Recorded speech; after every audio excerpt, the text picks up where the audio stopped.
Welcome back to Interjections Capolista edition. A 2-1 win over Genoa means we're top of the table heading into the Supercoppa. We're gonna sum it up for you guys. I'm your host Andrew. Jay and Irfan here with me. Jay, how are you doing? I'm doing okay, I guess. I mean, first place in the league, despite some unconvincing performances, especially in the big games. I won't go so far as to say that it feels like a hollow victory or that it feels undeserved, but as one of the great orators of our time, Shania Twain said, that don't impress me much. So I'm kind of neither here or there. We're off to a sizzling start for this podcast from an optimism standpoint. Irfan, you are a fan of two teams that are in first place now. How are you feeling? Feels good. The Chicago Bears being in first place is definitely way more of a surprise than Inter being in first place, but I'll take it. As far as Jay is concerned, that's pretty much right on brand, what I would expect. But it's it is what it is, man. We're in first place. We're the top of the top of the lot as of now, and again, I do think it speaks more to kind of the parity of all the teams this season than necessarily a pat on the back for Inter. But hey, you just have to be the best among what's there. You don't have to be objectively great. So hopefully it just continues and we don't relinquish this spot. But as of right now, nothing to complain about. Feels good. Or don't you worry about that. We're far from objectively great. I will say it's nice that we're at least just creating some separation at the top of the table. Like for a while there, it was really mucked up. Like if you lost a game, not only did you fall to first place, but you'd also fall to the Champions League spots.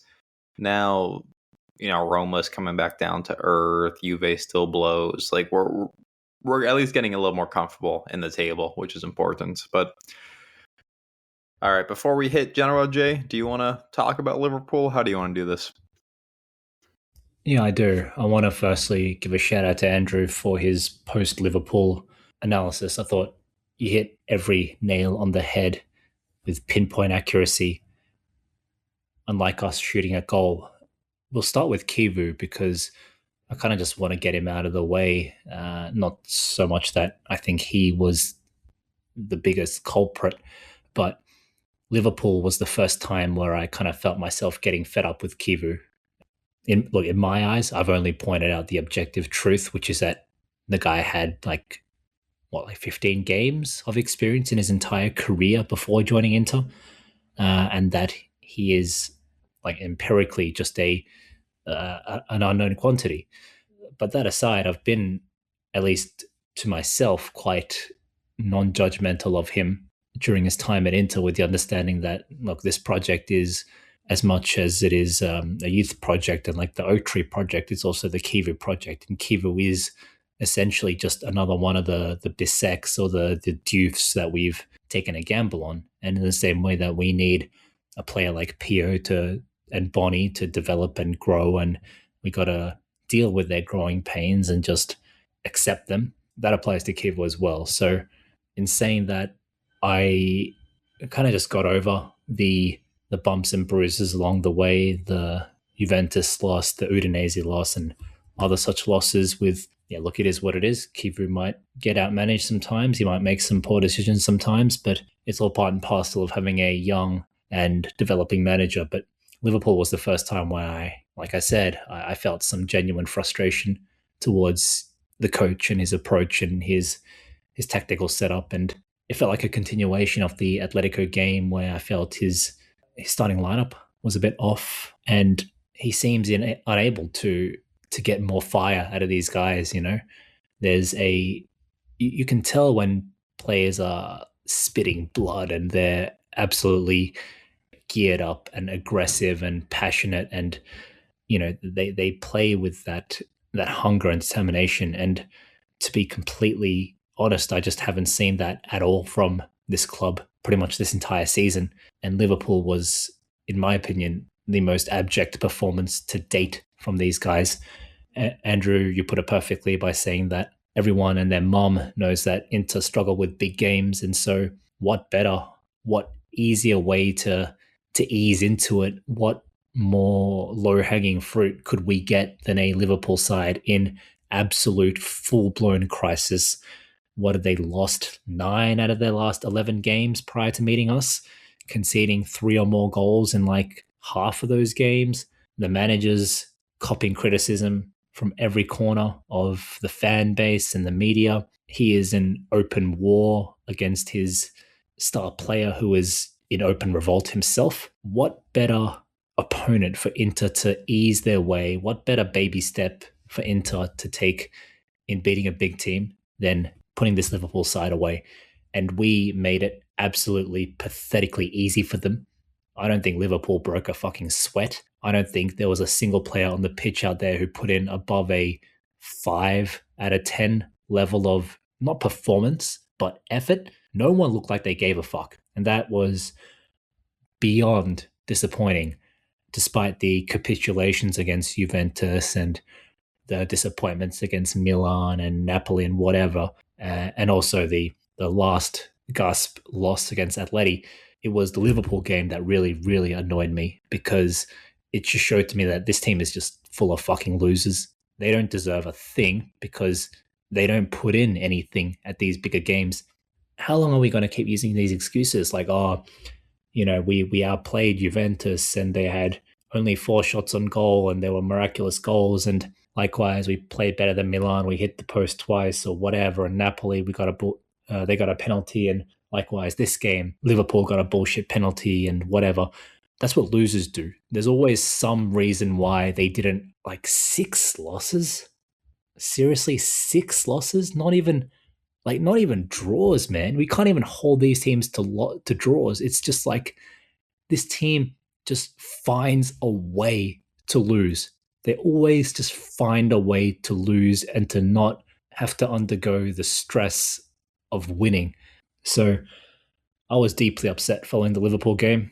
One word on Bastoni, and that is that his half-assed, lazy defending, as you so correctly put it, is, well, that's what he's always been, to be honest. He is the definition of a system player. Inzaghi's defensive system has always relied on containment and control, and in this system he looks good.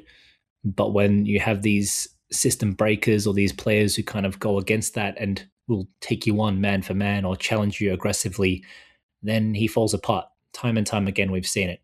He doesn't win enough balls in the air for being like 2.5 meters tall. He is soft in a tackle. He doesn't like going shoulder to shoulder against other strong, able-bodied men. He doesn't have that bite in him. And like the way he defended was encapsulated in also the last goal against Atleti. Like Bastoni didn't think that, oh, this would be a penalty.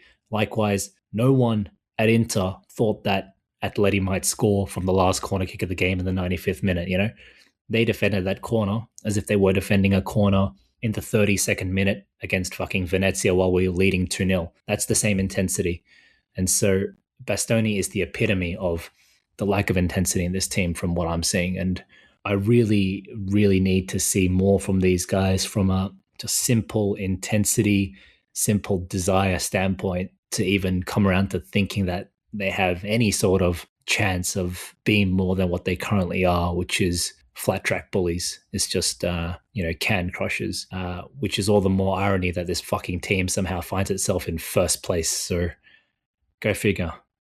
And that's why the new calendar, the new reality we live in, where you're playing these games all the time, we have the Supercoppa coming up next week, and we'll get into previewing it. I think we all agree no one cares about the Supercoppa trophy, but what I do care about is the optics of this, which is we play the semifinal against Bologna, and then immediately after that, if you win, you have a showdown against Milan or Napoli, and this team can't afford to lose that game.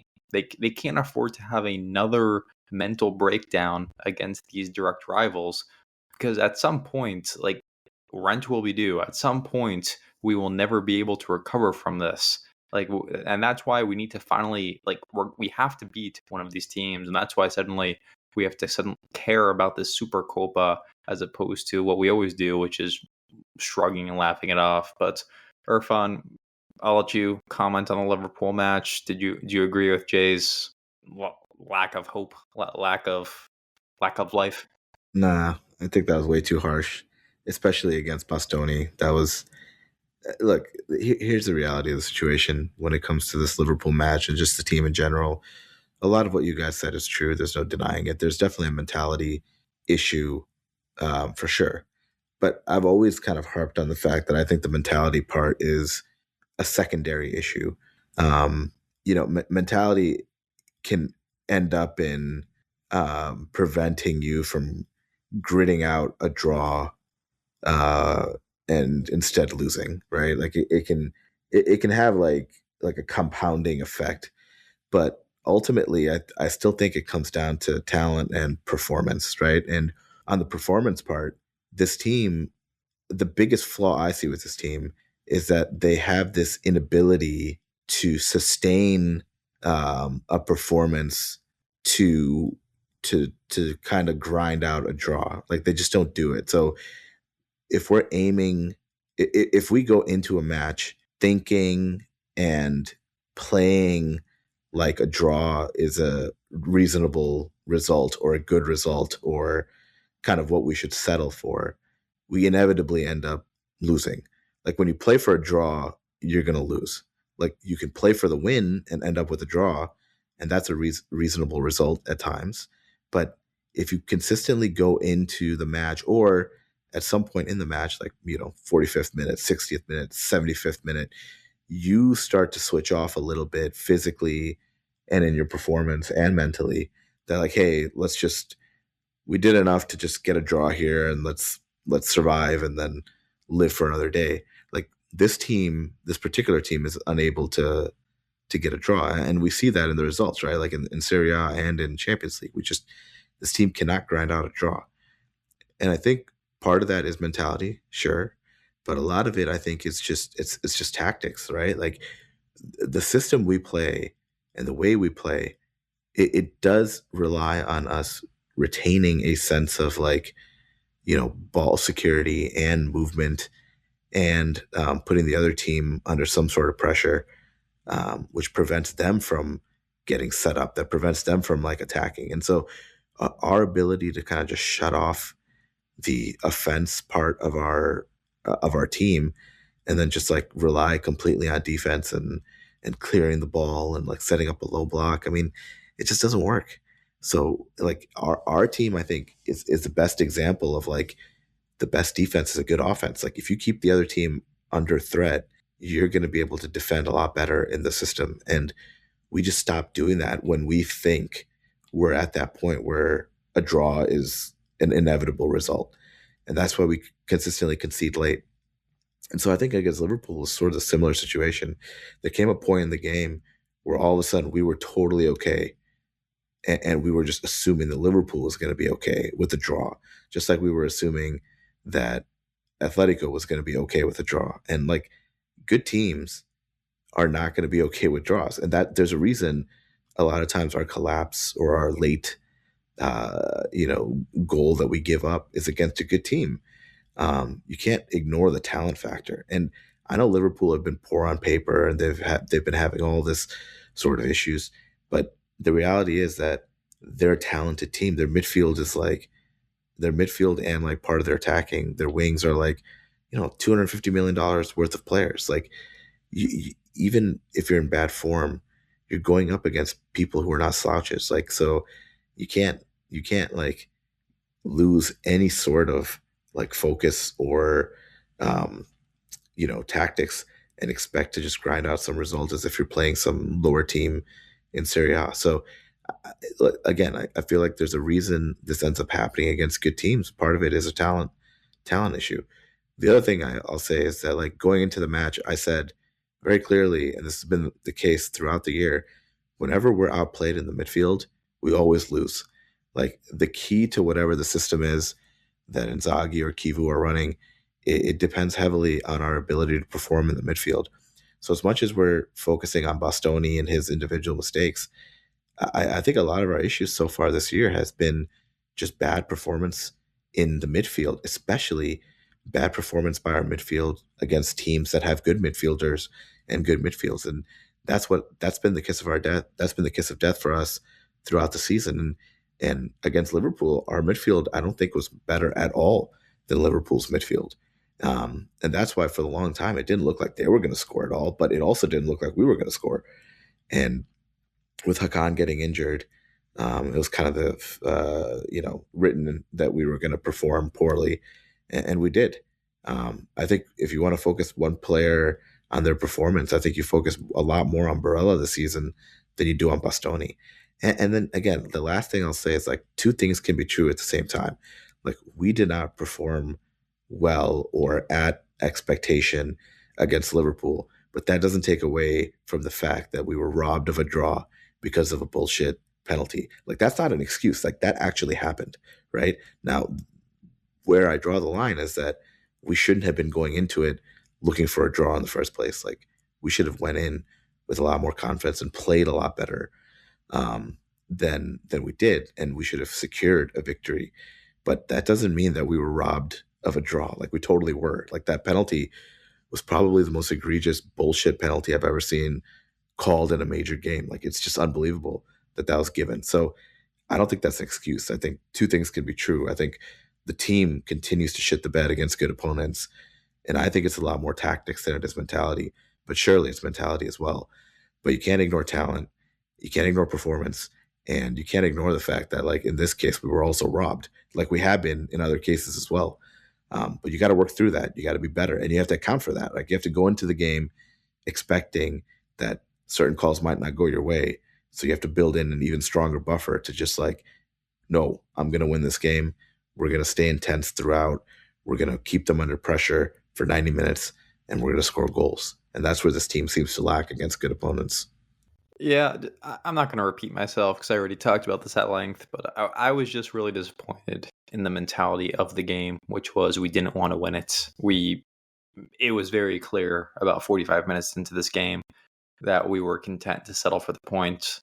And Irfan, you said it, this team has not successfully shepherded a draw since Kivu took over as manager. And it's just a problem in the team where we get into these late game situations and we collapse. And how many times are we going to concede a goal in the last 15 minutes of a match because this team switches off mentally, because this team is old and tired? It's happening too often. And I mean, we were all sitting around yesterday against Genoa scared of the same thing happening, right? To transition to the Genoa match where you look awesome for the first 55, 60 minutes of a game. You look like you're the best team in the league. You look like you're on your way to a rout. And then you have a complete mental breakdown in defense. You concede a goal. And then you're just sitting on your hands for the last 20, 25 minutes of the game trying to see this thing out. And pretty much no one has faith you're actually going to accomplish seeing out the game because you keep conceding these late goals. We did it against Liverpool. We did it against Atletico. This has been a personality trait of this team since the Scudetto season, and it's something I can't fully wrap my head around because it was the opposite in the Scudetto season. In the Scudetto season, if you got into the last 20 minutes against this team, the game was over. We never conceded goals. Whereas now, this is the time of the match we're most vulnerable.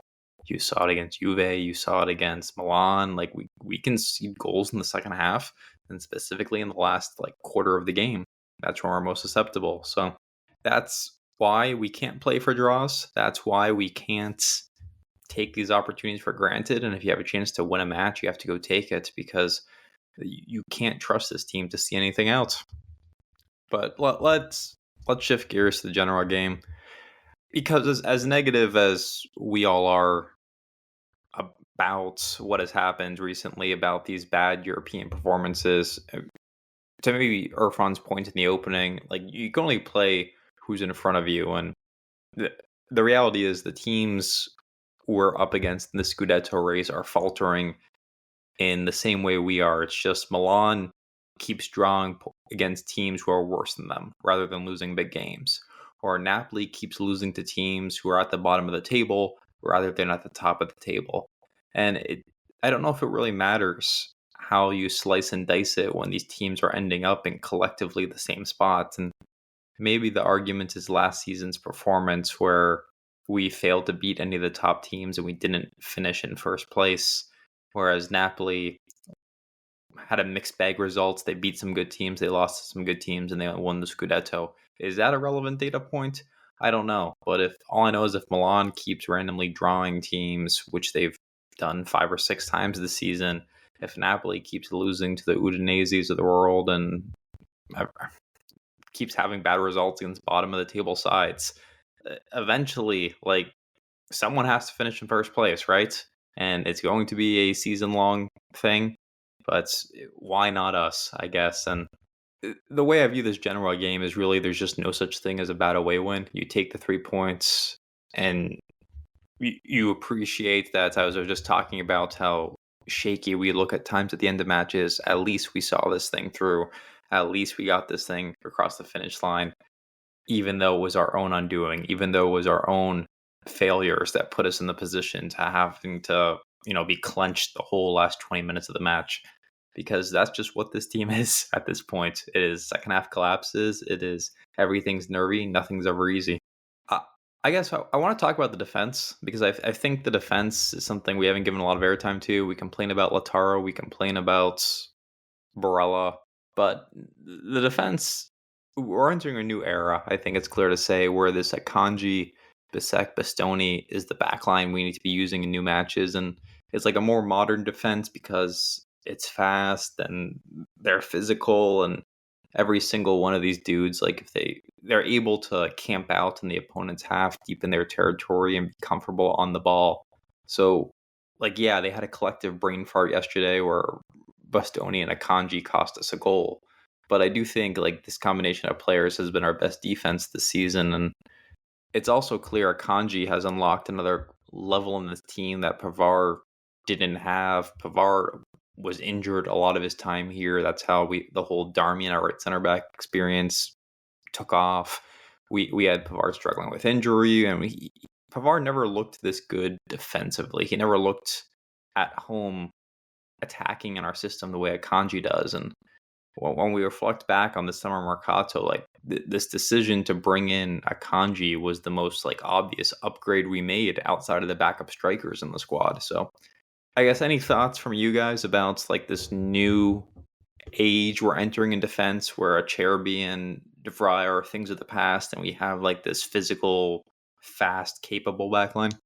Well, I would dispute that is even the first choice lineup for Kivu. I think he still wants to play Acerbi. So I think what you're describing is, ideally probably our best defensive trio, but realistically, I don't even think it's a first choice trio. I still think we'll be seeing lots and lots of Acerbi. And I do have questions about his ongoing reliability in terms of fitness and just general performance levels as well. So I think, I'm hoping that Kivu makes a permanent shift to that backline you described, but let's wait and see, I think. Yeah, obviously Acerbi's hurt now, which may be skewing my perspective, but if there's one thing I really took away from the Liverpool game, it was that we need to stop using Acerbi and Mkhitaryan in big matches. We need to stop with the Inzaghi standard starting 11. So if you want to see changes anywhere, defense for me is the obvious spot. What about you, Irfan, as you reflect on the general game? Is there anything you want to see changed in the starting lineup as we start trying to win some of these bigger games? Yeah, I for me again, I think the defense is. I think for us, this system that we play with going back to Inzaghi and now with Kivu, I feel like it's probably true for a lot of teams, but I can only speak for Inter. Like, it's so dependent on like an entire system sort of working together. It's really hard to isolate just the defense, right? And so for me, it still comes back to sort of our inability to kind of work through the midfield, right? And I think for me, this defense is best when it's not being like I don't feel like the back line itself, even with Akanji, which is definitely an upgrade, like you mentioned. I just don't feel like they're a great defense to be put under like transitional pressure, right? So if you're gonna run at this team, and if the midfield loses the ball and they're unable to like kind of keep up with sort of like a wave of an attack, the defense tends to look very average in my opinion. When the team is like set up and balanced, um, even when other teams attack, I think it's really hard for them to break the defense down. So I think that it's for me.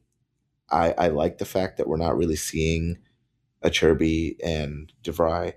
I like the general setup of the team. I think Bisek, Bastoni, and Akanji are probably the best sort of combination that I like to see in defense. What worries me really is what you were mentioning about how Mkhitaryan still is like one of the players that when he's healthy, he's sort of top of the list, and you can't deny that there's been a massive decline in his performance over the last 2 years. There just has been, and he's a solid player. I really like him, and he serves a function that other players can't. But what I would really like to see is someone step up in the midfield to kind of stamp their authority and take over a position and put some of the existing midfielders under some pressure. And with Sucic and now a healthy Zelensky, like you would expect there to be something like that. But there's still, in my opinion, a lot of dead weight in the midfield because Mkhitaryan has been poor. Zelensky has been good in cases, and he stepped up a little bit, but still not like I don't know. Like there's still not a match where I see Zelensky really like put forth like a signature sort of performance, and he hasn't really wrestled away a spot at all. Sucic has shown some flashes, but a lot of times he looks very pedestrian out there. He just does, and I don't think Hakan, Barella, or Mkhitaryan are playing at a level where they shouldn't be put under pressure by existing players for a starting spot. And that's just not happening with our midfield. And for Tezzy, like, I don't even know where he is. And so it's just one of those things where I feel like there's a lot of dead weight in midfield more than anything. And I would like to see some better performances from player. Like I can't think of a single midfielder who's playing better this year than they did last year. And you could probably say that for most of the team. But even against Genoa, that's where I would like to see the biggest improvement, which is like just stamp your authority more in midfield and just dominate the game from the middle. The goal we gave up, I thought, was just like a mixing. Like they just made a mistake. It was like the wires got crossed and all that sort of stuff. That's going to happen occasionally. But even after that, Genoa were a lot more threatening than they should have been. And I think a lot of that just happened to be because, again, our midfield just can't sustain a 90-minute effort. They just don't do it. And whenever you're going to put the back line and the wing under pressure because you're not performing in the spine of the team, it's going to be an issue. And that's been my biggest complaint so far, including in the last match. Well, I think two things can be true. One, just I guess your point of what midfielder is better this year than last season. The only answer is Zelensky. He's was useless last year, and at least this year he's putting in some good shifts. But what you're basically asking for, Irfan, is us to just dominate games for 90 minutes. Because if you have possession, if you are controlling the tempo of the game through the midfield, like basically you're asking us to look like Barcelona. Like, of course you're going to be in a better spot and win those games or, concede less. But the reality of this team is the minutes they concede an opportunity to the opponent, more than likely it's going in the back of the net. Like you've seen the efficiency stats, 1 shot on goal, ball goes in. Juve, 4 shots, 4 goals. Napoli, 3 shots, 3 goals. So when we talk about this prolonged dominance, it's not only prolonged dominance, it needs to be a match of not allowing the opponent chances, because if you allow the opponent chances, it's going in. And yesterday was strange because once again you have this mistake that leads to a goal, and we can start pointing out the fault of Akanji and Bastoni and Summer in the situation, but really, like it came out of nothing. It was a harmless situation, and you can see the goal. And then Genoa didn't have a true proper chance the rest of the match. Like, of course they're going to have the ball. Like they're pushing at home for a win. Like the just natural in these away spots. You're going to sit deeper as a team. You're going to sit out of possession and you're going to let the other team like control the tempo of the match. That's why De Vrij came on the pitch. That's how these things tend to go, especially when you're away. So like I don't fault us for like not always being in strict control of the match. Like I said, we're not Barcelona, but there is just this like ridiculous problem with this team of you don't feel confident sitting back. You don't feel confident keeping a low block because you know if you give your opponent a shot on goal, it's probably going in. And I am blaming Summer for a large part of that, but it's also just throughout of this team, whereas they give up too many easy chances for their opponents. And you look at how inefficient we are in attack. You look at how efficient our opponents are, and it's comedic. Like it is absolutely insane. So I get what you're saying about controlling matches, but it's also not realistic to sit here and expect our team to control every match for 90 minutes to make sure we don't concede a goal. Yeah, that's true. And I think that, and I think I almost mean it more as in like, yes, like ideally you're a team that can sustain an effort and retain your tactics regardless of like what's happening in the game and how late we are into the game, right? And you're right, like that's very unrealistic. Most teams can't do that. But I think where I get frustrated is that it goes back to like what we were talking about last year, which is like who do you bring on if you're late in a match and you go into sort of like fortress mode and you're just going to absorb pressure and release, a few counters, and you're not going to give up. You're going to set up like that low block or like the two lines. You can set up the two lines that you're just going to demand that like someone break through those.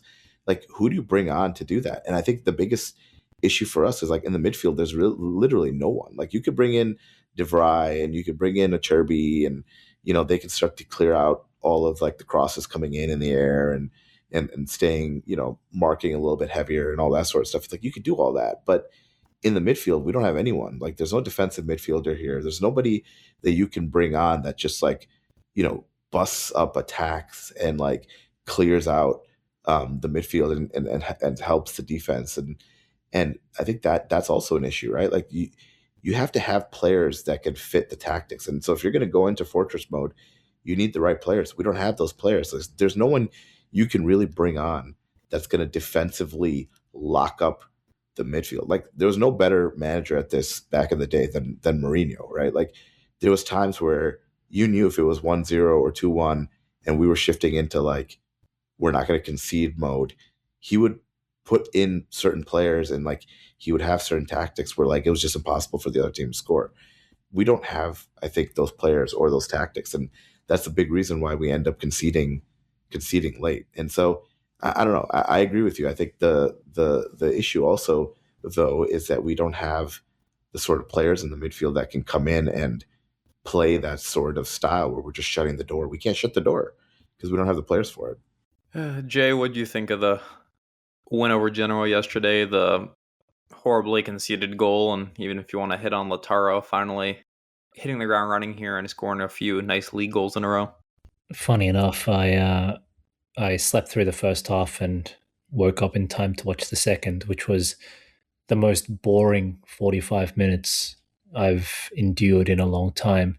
When I got home after work, I did watch like an extended highlight of the first half, and looked like we had a couple of chances. As always, Lautaro spurned a couple before lashing one home in scrappy, kind of violent fashion, which is his trademark. So yeah, it's really hard to say with him. It just feels like when it goes in, it goes in. And when it doesn't, it doesn't. And when it doesn't, it really doesn't for him. So as long as Lautaro is scoring, it's always a load off my mind. But overall, I think, if it is the case that this team just needs, like Lautaro does, chance after chance after chance in order to beat a big team, then to finally score, then as infuriating as it is to watch and to sit through the repeated failed attempts, I mean, what else can we do?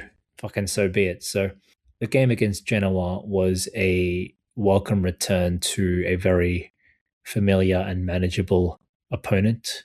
I think that was an important monkey to get off our back, and we just need to keep racking up the wins from here. And if who's the next big opponent we play?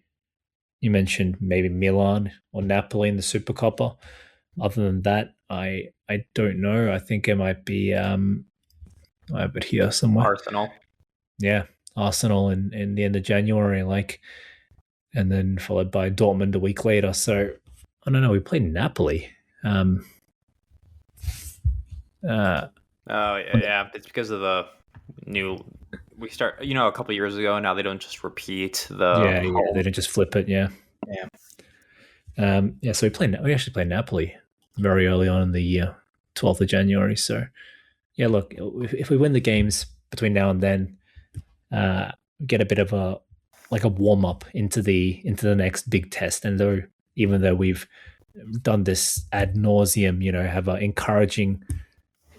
It's like these fucking Olympic athletes or racehorses, right? They have like a season where they, perform at the nationals and win a whole bunch of local tournaments, and then they get to the Olympics and they fucking break their leg on the first hurdle or something. Like that's this club. But okay, so let me ask you then: how much do you care about the Supercoppa, knowing if we beat Bologna, we have to face one of these like teams we've struggled with the past 2 years? Like, how much do you care about this tournament, knowing doom awaits?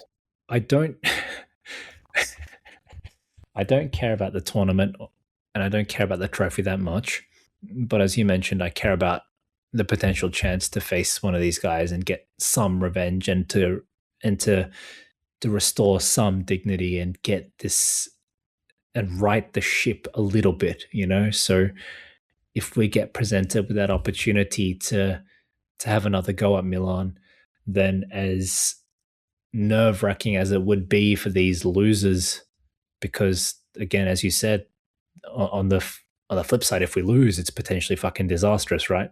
So despite that worry, despite that fear being there, you have to take it. You have to take the opportunity when it comes. You can't just like bitch out of it and like voluntarily lose to fucking Bologna so that you can avoid, the chance that you'll play Milan. That would be just beyond pathetic. So we have to beat Bologna. We have to try and rotate, and if we get to the final, then we have to definitely try and beat Napoli or Milan and get one back on them. All right. Well, I've got to start wrapping this thing up. So, Irfan, give me your 2-minute thoughts on the Supercoppa, how much this means to you, and what you want to see from us during the competition. Yeah, I kind of agree with what both of you said. I don't really care about the competition at all, but it's clear that we need to work our way into some sort of system and confidence to play against our rivals. And so I think the team should relish any chance that it gets to play against these folks and not shy away from it. I think trying to avoid it only perpetuates the issue. So my takeaway is, let's go out there, beat Bologna. I think they're a lot more beatable than they have been maybe in the last couple of years for us. There's no reason we shouldn't win that match. And then, let's move on and play a real rival and stick it to them. There's just, we need to take these opportunities. We need to like reshape our intensity and our physicality and our mentality. And, here's a chance for us to do so. And we should take it. I don't think we should shy away from it. But I don't care about the trophy at all. It's kind of like whatever.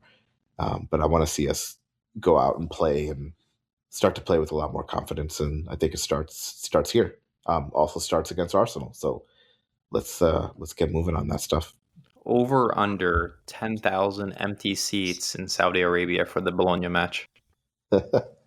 Depends how big the stadium is. I would say under. I think people will show up to watch. If there's one thing I've learned from watching these competitions in Saudi Arabia, it's that people show up for Milan and Juve. They don't show up for Inter. All right. Irfan, give me your prediction for this tournament. Give me the entire bracket, how it's going to go down. I think we win against Bologna 2-1. I think Napoli will beat Milan. And then we lose in the final again. And then we'd have to play Napoli and I think we'll beat them. I think it'll be a 1-0 scoreline, but we'll win. I honestly think that the Supercoppa is important and it's a trophy, but I think it's not as important ultimately as a Serie A match. And so, if there was ever a time where we could kind of skate by and get away with it, where it means a lot but not that much, it's probably this one. So I expect us to perform pretty well. And also, it looks like Lautaro's probably finally back from his sabbatical, so hopefully that continues. And it is a good team. It's not Genoa or some mid or lower tier team, so Lautaro will probably be not as effective, but I expect us to have enough in the tank to pull out a win. So I'm going to go win against Bologna 2-1 and win against Napoli 1-0. I'm going to say 1-0 against Bologna as well. I have a feeling Bologna will rotate, even though for them it's, you would say that the Supercoppa means more to Bologna than it means to us, but still I think they will rotate. I think we will beat them. And I don't know, I'm actually quite reluctant to pick a result for the actual final. So I'll predict the other final, which is that Napoli will beat Milan Milan will beat Napoli handily. I think they'll beat Napoli 4-0, and I think that will set us up for a terrifying yet another derby. And then from there, I think it's it's all bets off. I'm going to go ahead and strategically predict a 1-0 Bologna win. I want to get this over with, rip the Band-Aid off. Give me a 2-1 Milan win over Napoli, and then we'll get a repeat of last year's Coppa Italia where Bologna beat Milan in the final. We'll go 1-0 there again. So Bologna, Supercoppa champions. Didn't they say that we can make quite a lot of money from beating Bologna, or from winning the tournament rather? I don't know. I know this has always been like you don't get as much money from this as you'd expect, given we relocated the tournament to the Middle East. Like last year was like $4 million. Is it going to be more money this year? I have no idea. Well, as always, Interjections, the most informed podcast out there. Give me a betting tip. Well, for the final or just in general? No, in general. This is Jay's hot betting tips. All right, so my hot betting tip for the week is Tottenham to beat Liverpool 2-1. Tottenham have been an absolute disgrace recently, and we seem to have given Liverpool the ticket back into form. But I think if there's one team that is perhaps even more retarded than Inter, it's Tottenham. And so I think they will somehow manage to beat Liverpool. And on the Italian side of things, you've got Roma, Juventus, I believe. Juventus Roma, rather. It's in Turin.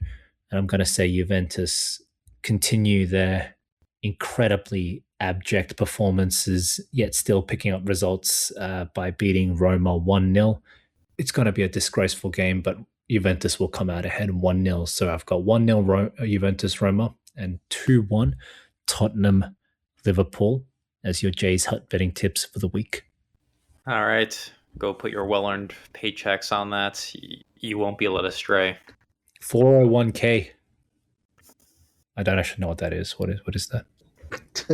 That is why Irfan's a multimillionaire. That's why you need to know. Yeah, right. The plan Irfan, I need you to do us the honors here.